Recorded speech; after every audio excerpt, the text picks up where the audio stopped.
What's up, Gearholics out there? It's me coming at you guys with another gear review. I'm going to be covering a basic medical kit, or the basic medical kit that I carry.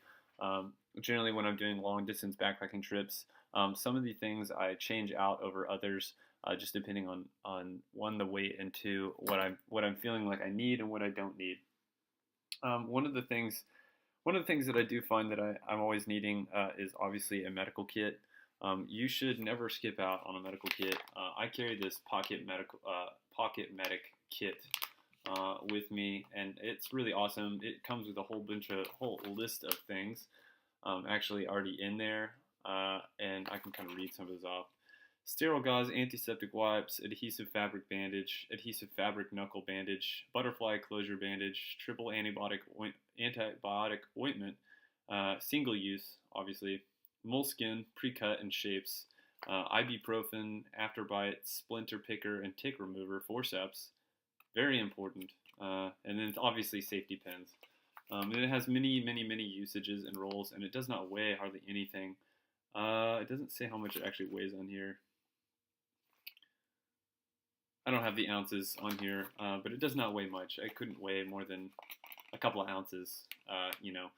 And I actually added in here, I added a few things. I added more ibuprofen, more Band-Aids and bandages, and more antibiotic ointments and um, bite, stinging itch relief wipes for mosquito bites and different things. And a highly recommended thing that I would add to this kit, I don't have it in here right now, but a really great thing to have is actually super glue. It helps really good if you have a deep cut. After you control the bleeding on a deep cut, you can usually, if it's a clean cut, you can usually pinch the skin back together and seal it with a little bit of super glue, and that works really good.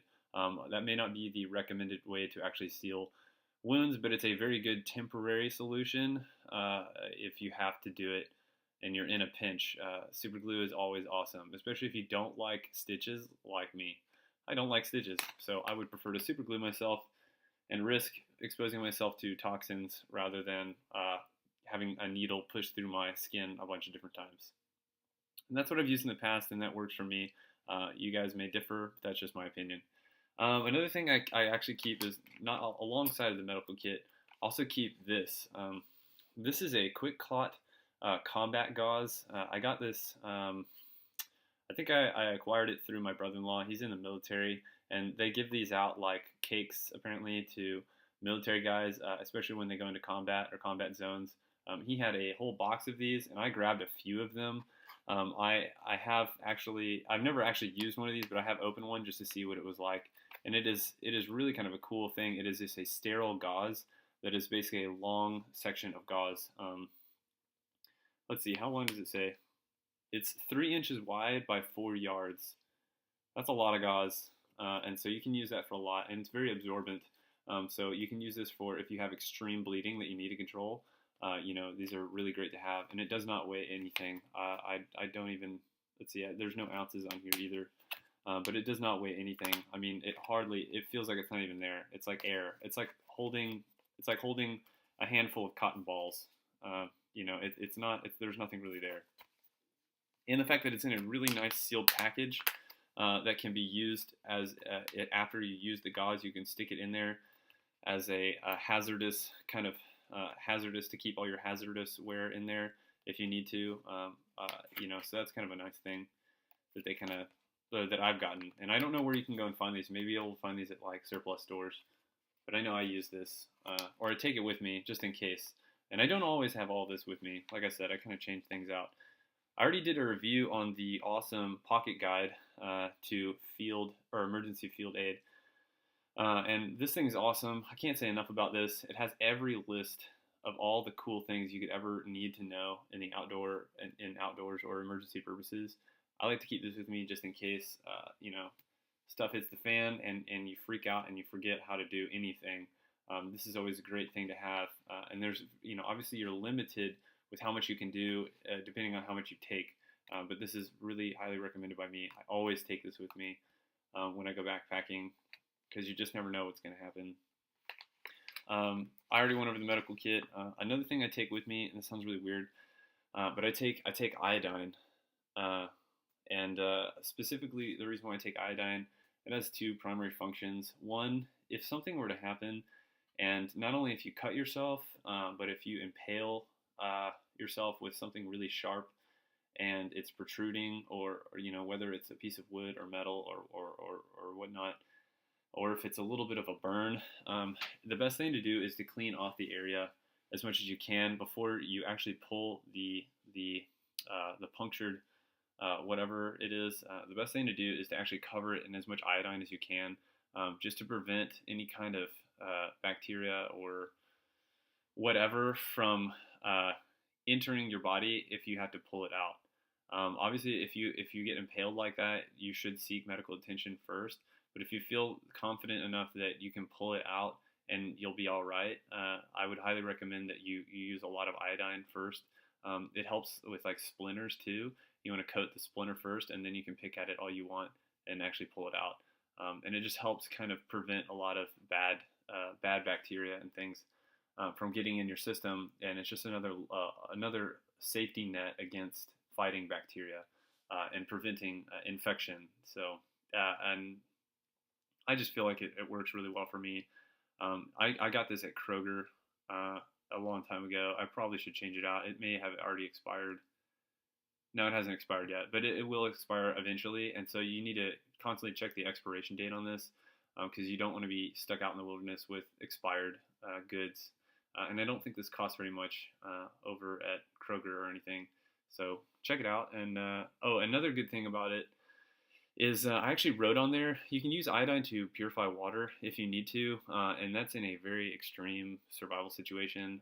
You can get rid of a large majority of the bad bacteria or things inside water source, as long as it's in a container, and you can safely filter out all the debris and things first before you actually purify the water.